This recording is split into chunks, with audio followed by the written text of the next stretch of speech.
Welcome back to my channel Mallika's lifestyle. আশা করি আপনারা সবাই ভালো আছেন, আমিও ভালো আছি। এর আগের দিন দুপুর পর্যন্ত দেখিয়েছিলাম আমি কাটলেটগুলো করে ফ্রিজে রেখে দিয়েছিলাম। তো শনিবার দিন সন্ধেবেলায় তো আমি এই কাটলেটগুলো ভেজে নিচ্ছি। হাজব্যান্ড বাড়িতেই আছে, আজ তো তাড়াতাড়ি চলে এসেছে বাড়িতে, নিয়ে সন্ধেবেলায় আমি এগুলো ভাজছি।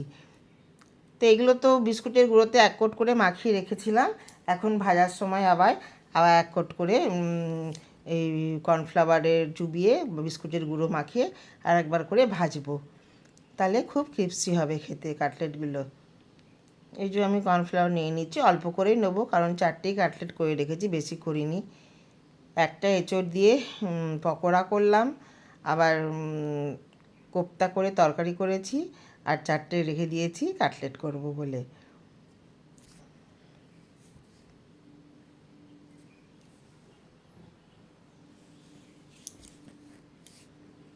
কাটলেটগুলো খেতে সত্যি খুব ভালো হয়েছিল।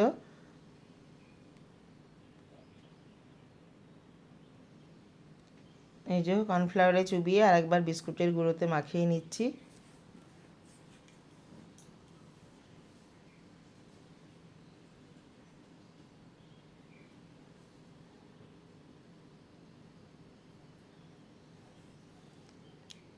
আমার স্টুডেন্ট এবারে সিবিএসসি দিয়েছিল, খুব ভালো রেজাল্ট করেছে। ও এসেছিল, মিস তুমি কি খাবে? আমি বলছি আমি খাবো না, তুই কি খাবি? তুই কষ্ট করে পড়াশুনো করে ভালো রেজাল্ট করলি, বল। তো এসেছিল, ওকেও খাইয়েছিলাম।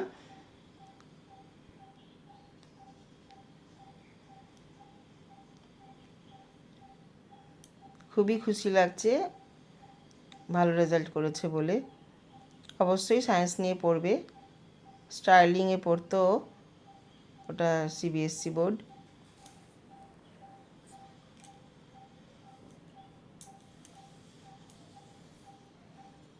আমাদের ভোট আছে সোমবার 20 তারিখে, তো মেয়েও আসবে পুরুলিয়া থেকে ভোট দিতে।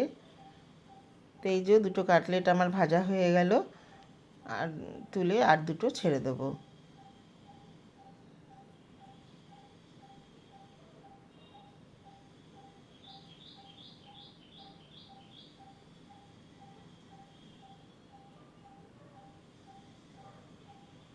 এখন সন্ধে 6:30 বাজে, সন্ধে ফন্ধে লাগিয়ে আমি এগুলো ভাজতে শুরু করলাম।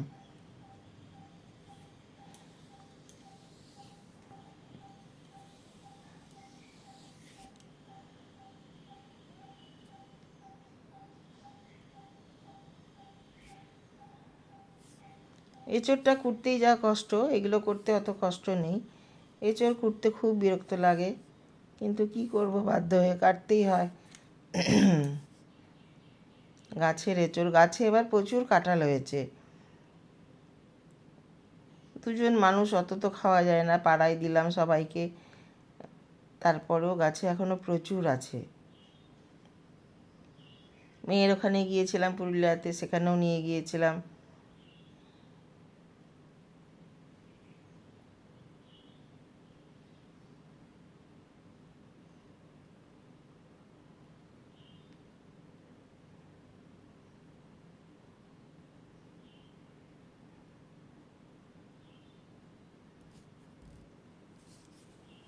তেলে ভাজা অনেক খাওয়া হয়ে যাচ্ছে, এই শেষ, তারপরে এখন আর বানাবো না, এর মধ্যে আর বানাবো না।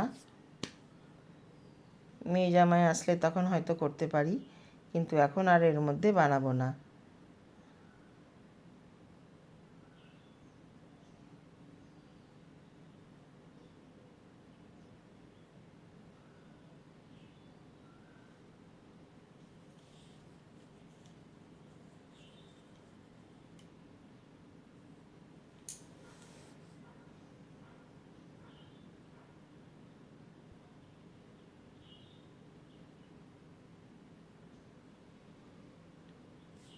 হাজব্যান্ড টিভি দেখছে আর ল্যাপটপে অফিসের কাজ নিয়ে বসেছে।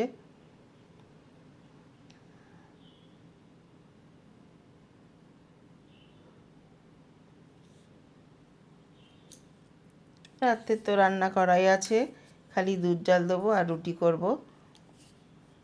তরকারি গরম করব, হয়ে যাবে।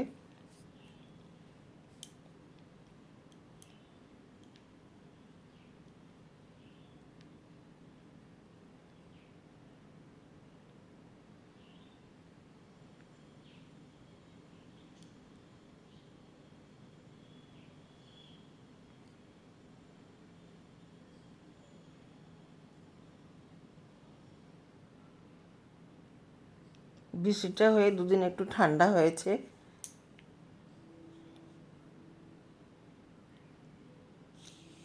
বৃষ্টি তো হলো, দুদিন তো দারুণ ওয়েদার ছিল। এত শীত করতো যে মাঝরাতে উঠে ফ্যান অফ করে দিতে হতো, দারুণ শীত করতো। তো যাই হোক, আমার কাটলেটগুলো হয়ে গেল, দেখতেই পাচ্ছেন বেড়ে নিয়েছি। শসা, পেঁয়াজ আর সসটাও আমি নিজেই বানিয়েছি। কাটলেট, তারপরে চা করে নিলাম, লিকার চা। তারপরে রাত্রে ডিনার খেয়েছিলাম, কিন্তু সেটা আর ভিডিও করা হয়নি, ভুলে গেছি। এটা পরের দিন সকালে। তো হাজব্যান্ড আগের দিন অফিস থেকে আসার সময় কিছু কিছু বাজার করে এনেছিল, এগুলো আমি কেটে রাখছি কালকের জন্য। এখানে আছে কলমি শাক, এখানে পুঁই শাক, আলু ছাড়িয়ে রেখেছি, আর ওখানে রয়েছে কুমড়ো, আলু, বেগুন, ওখানে সব ছাড়িয়ে রেখেছি।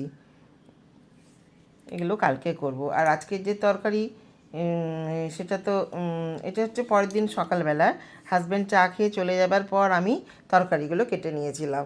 তো তরকারি কাটতে কাটতে এই যে হাজব্যান্ড বাজার থেকে চলেও আসলো। তো আজকে আমি সকালে ওটস বানিয়েছি। তো বাজার টাজার রেখে হাত পা ধুয়ে দুজনে এই যে খেয়ে নিলাম ওটস আর ডিমের অমলেট। তারপরে খাওয়া দাওয়া করে হাজব্যান্ড বাজারগুলো সব তুললো, আমি রান্নাগুলো ঝটাঝট করে নিলাম। দই পটল, টক ডাল, তারপরে মশলা ভেন্ডি, আর সবজি বলতে আর করেছি লাউ ঘন্ট আর মাছের ঝোল। মাছের ঝোলটা হচ্ছে, একটু বাকি আছে,